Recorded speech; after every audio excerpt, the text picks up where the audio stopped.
En esta serie de 3 partes vamos a considerar la palabra iglesia en su forma original y en las diferentes y varias formas en que se usa en las escrituras de la Biblia, tanto en el Nuevo Testamento como en el Antiguo Testamento.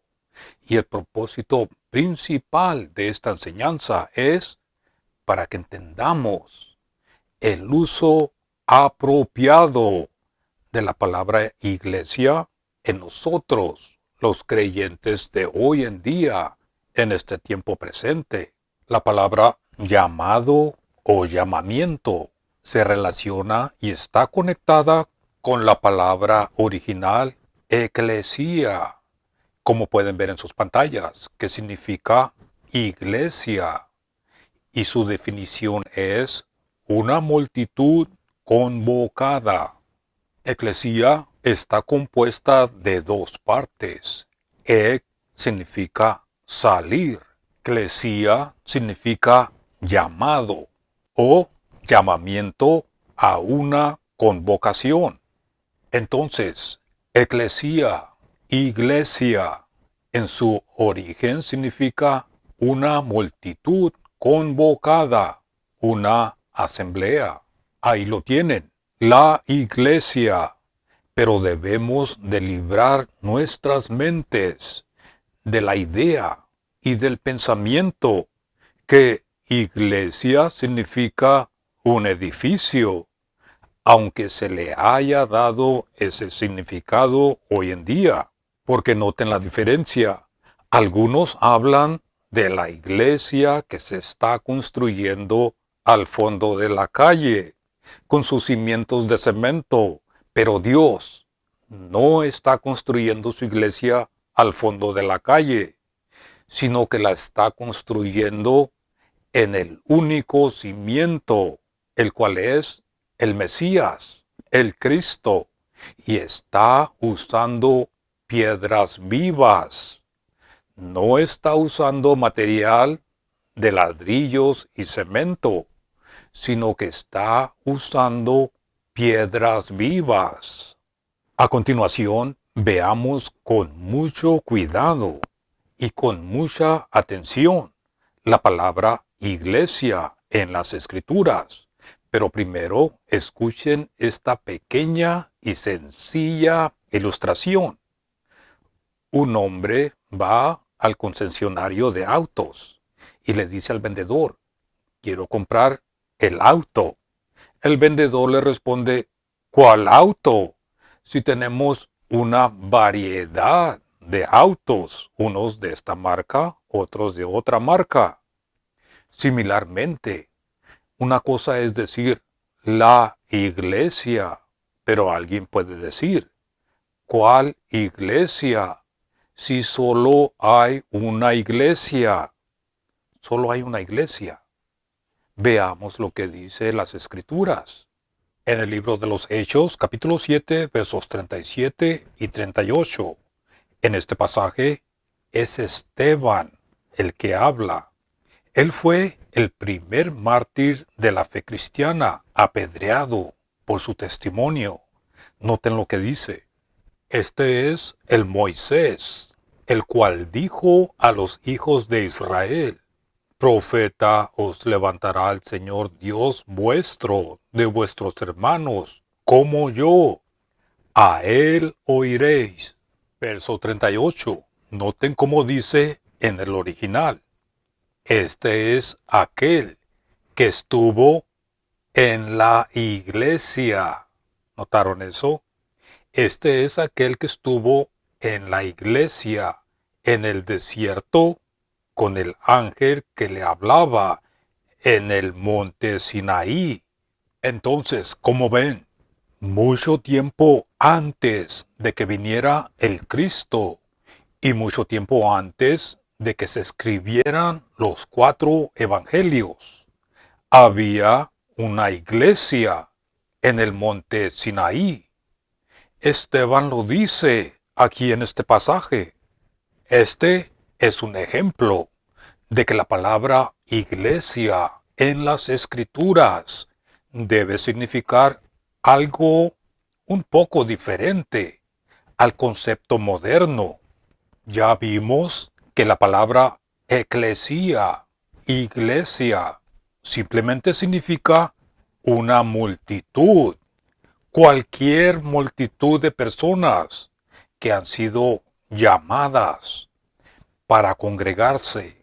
Iglesia significa el llamamiento de una multitud de personas.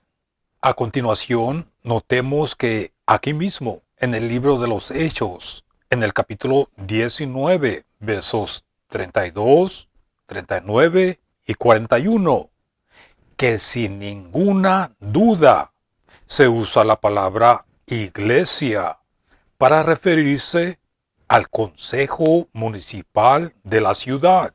Hechos capítulo 19, verso 32. Lean en sus propias versiones. Dice, y otros gritaban otra cosa, porque la asamblea congregada estaba confusa, y los más no sabían de qué ocasión se habían congregado. ¿Notaron eso? Si estuviéramos leyendo el original, dijera, la iglesia estaba confundida. Esto sucedió en la ciudad de Éfeso. Los que gritaban, grande es Diana de Éfeso, era una asamblea, era una iglesia.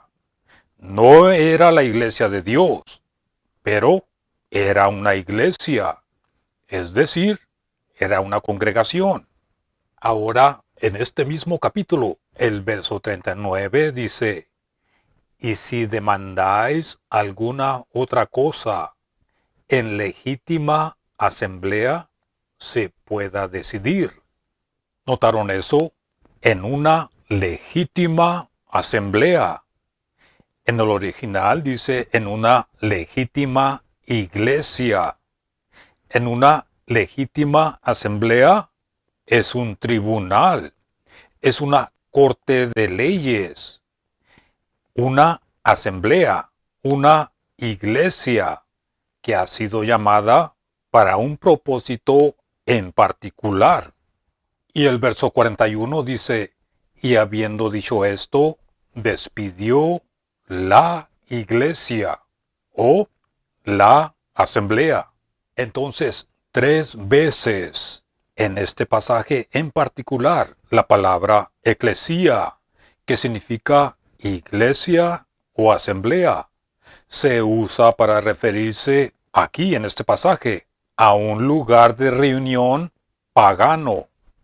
Iglesia en todas partes de las Escrituras, en el Antiguo y en el Nuevo Testamento, simplemente significa una multitud de personas que fueron llamadas. Y lo que debemos saber es quiénes son esas personas en particular y a qué propósito fueron llamadas, porque cada llamamiento tiene su propósito. Eso debemos de saber antes de querer saber lo que es la iglesia. Notemos lo siguiente. Si examinamos las Escrituras, tenemos una iglesia en el Antiguo Testamento. Hay un pasaje en el libro de Génesis, en el capítulo 28, verso 3. En este pasaje, Isaac, bendiciendo a Jacob con la bendición de Abraham, le dice, el Shaddai te bendiga y te haga fructificar y te multiplique de manera que vengas a ser congregación de pueblos. Una multitud de pueblos, o una congregación de pueblos, o una asamblea de pueblos. Es la palabra hebrea que se usa aquí, kahal, que significa lo mismo, una multitud de personas que han sido llamadas a salir. En el idioma griego es la palabra eclesia, que significa iglesia. Entonces, En el Antiguo Testamento, en el Génesis, tenemos una iglesia. Y como ya vimos, en el desierto del monte Sinaí, tenemos una iglesia. Y si vamos al Nuevo Testamento, en Mateo capítulo 16, verso 18, nuestro Salvador le dice a Pedro: sobre esta roca edificaré mi iglesia. Y después que dijo eso, Yeshua, nuestro Salvador, por primera vez anunció que él debía morir. Y Pedro nunca había escuchado tal cosa. Y le dice al Señor: en ninguna manera te acontezca eso. Y nuestro Salvador le dice: quítate de delante de mí, Satanás. Ahora bien, podrías pertenecer a una iglesia que no sabía que el Mesías tenía que morir, ser sepultado y resucitar. Y sin embargo, este pasaje de Mateo capítulo 18 se le atribuye a la iglesia sin considerar que el Cristo aún estaba entre ellos, aún no había ascendido, aún no se había presentado sin mancha al Padre. El punto es este, que si no tenemos cuidado y no hacemos una distinción con el uso de la palabra iglesia, podemos pensar que es una y la misma a través de las Escrituras. O podemos hacer que la palabra iglesia signifique cualquier cosa que queramos. Pero por esta razón debemos agradecer el principio y la clave que tenemos en 2 de Timoteo capítulo 2, verso 15, de trazar bien la palabra de verdad. Literalmente dice dividir correctamente la palabra de verdad. Porque iglesia, como ya hemos estado viendo, es una palabra genética, es una palabra general. Y lo que queremos y lo que debemos saber en cualquier pasaje de la Biblia es: ¿cuál iglesia? ¿Cuál? ¿Y a qué iglesia se refiere? A continuación, pasemos al libro de los Hechos, al capítulo 2, que habla del día de Pentecostés. Algunos creyentes hoy en día creen que en el día de Pentecostés, la iglesia, que está compuesta de judíos y gentiles, estaban reunidos allí y que todos fueron bautizados por el Espíritu en un cuerpo. Tal vez alguno vaya a decir: pero eso es lo que sucedió. Escucha esto. Revisa las Escrituras. No sea que solamente estás escuchando las enseñanzas tradicionales o tus propios pensamientos y estás haciendo a un lado lo que realmente Dios dice en las Escrituras. ¿Qué significa Pentecostés? Significa 50, 7 semanas después de Pesaj, la Pascua. 49 días nos lleva al día 50.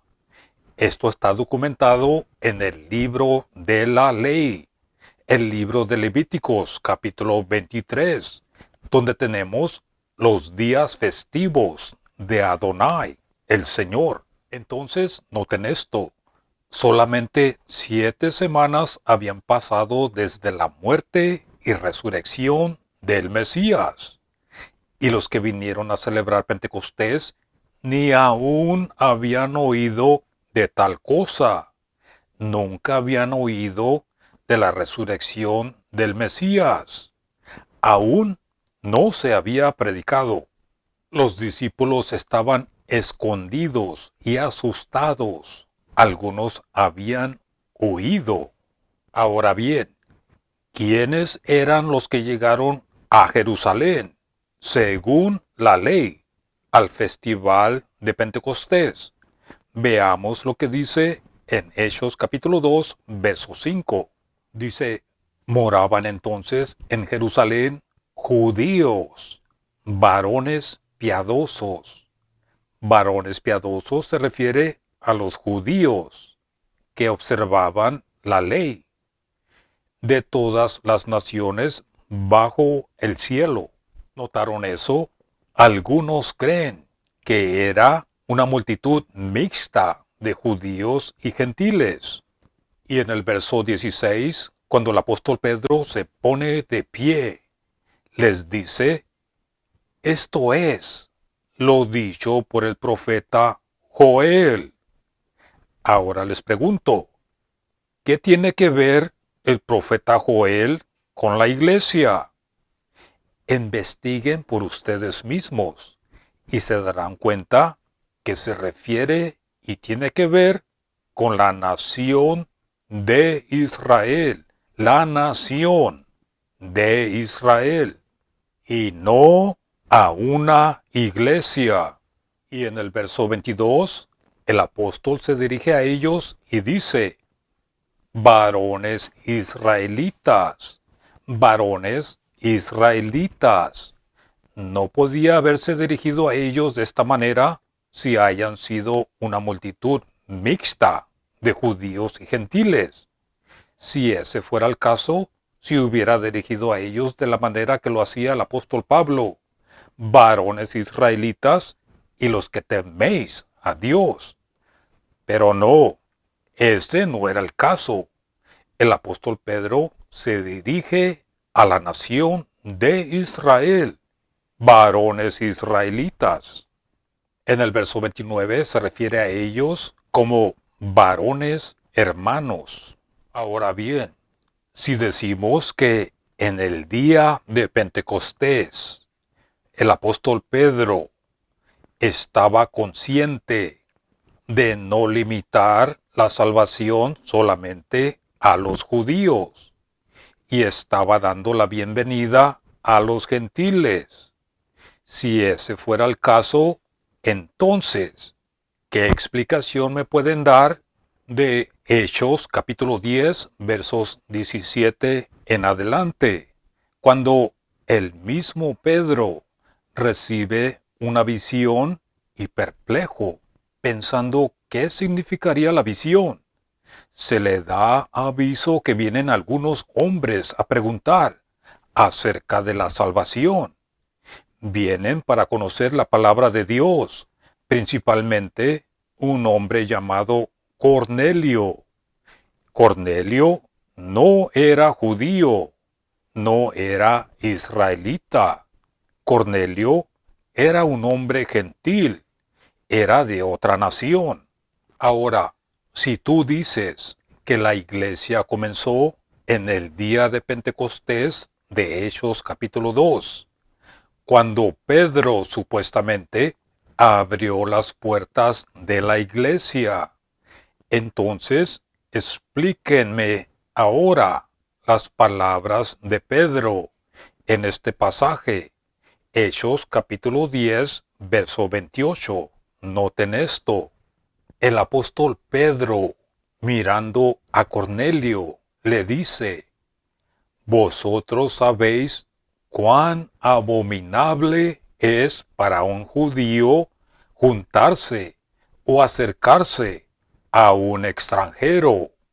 Pero a mí me ha mostrado Dios que a ningún hombre llame común o inmundo. ¿Notaron eso? ¿Acaso Pedro se olvidó de Pentecostés? O tal vez algunos cristianos están equivocados. Además, noten al final de este mismo pasaje, en el verso 47, Pedro les dice, ¿puede alguno impedir el agua para que no sean bautizados estos? ¿Notaron eso? Impedir. Pedro estaba pensando en la ordenanza de impedir. Y noten que impedir con esta misma palabra termina el libro de los Hechos. Eso es en Hechos capítulo 28, versos 30 y 31, que dicen: y Pablo permaneció 2 años enteros en una casa alquilada y recibía a todos los que venían a él, predicando el reino de Dios y enseñando acerca del Señor Jesús el Cristo, abiertamente, y noten esto, y sin impedimento, sin impedimento.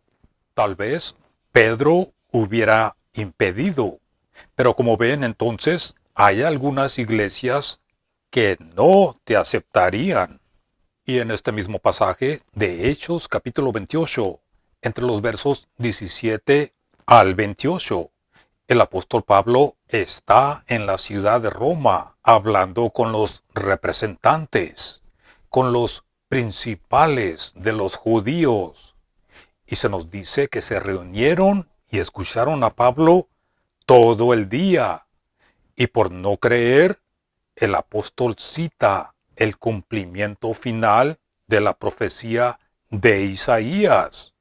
En los versos 26 al 28 les dice: ve a este pueblo y diles, de oídos oiréis y no entenderéis, y viendo veréis y no percibiréis, porque el corazón de este pueblo se ha engrosado, y los oídos oyeron pesadamente, y sus ojos han cerrado, para que no vean con los ojos, y oigan con los oídos, y entiendan de corazón, y se conviertan, y yo los sane.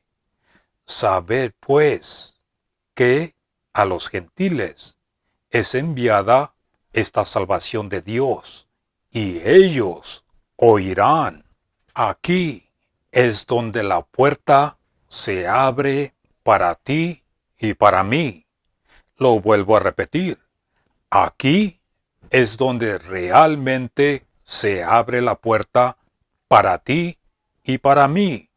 Aquí, no al principio del libro de los Hechos, sino al final.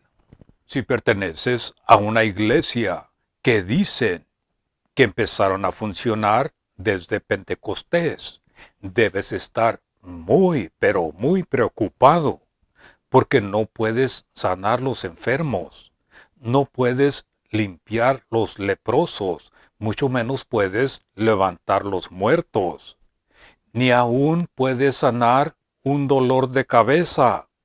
Yo sé que hay algunos que dicen que sí lo pueden hacer. Y si decimos que empezamos en Pentecostés, algo de cual nadie tiene ni la menor idea de que alguien tenga un don sobrenatural, eso